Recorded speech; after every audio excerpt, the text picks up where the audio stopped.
Oh là là, on m'a jamais posé cette question. Je sais pas, parce qu'il y a une part très joyeuse, une part difficile. Donc c'est un aller-retour entre les deux. Un film que j'adore, c'est un film qui s'appelle Eternal Sunshine of the Spotless Mind.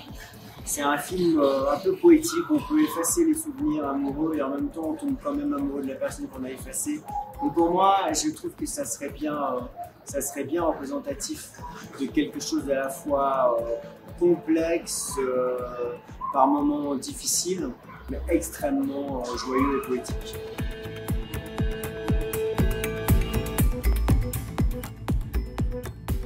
C'est la curiosité, c'est le goût à la curiosité.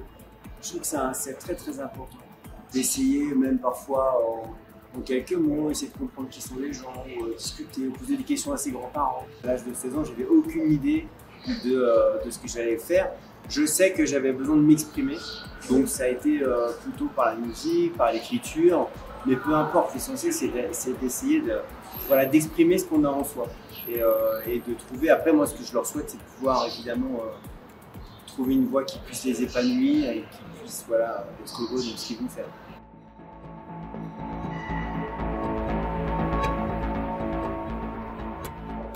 Tous les jours.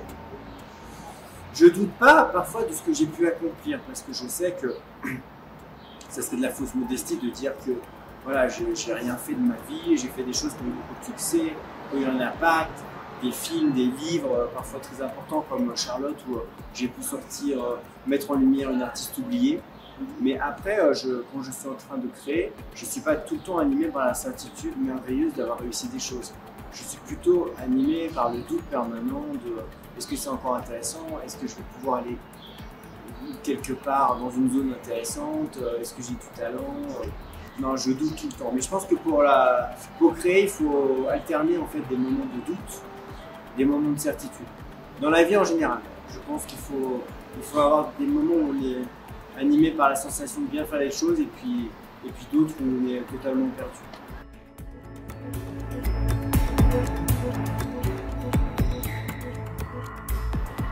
Beaucoup de choses. La légèreté, le fait de ne pas être encombré d'une vie adulte traversée par des difficultés et des soucis quotidiens. La vie sans le téléphone portable. Je crois que j'ai une nostalgie un peu de tous ces temps où on était déconnecté de tout.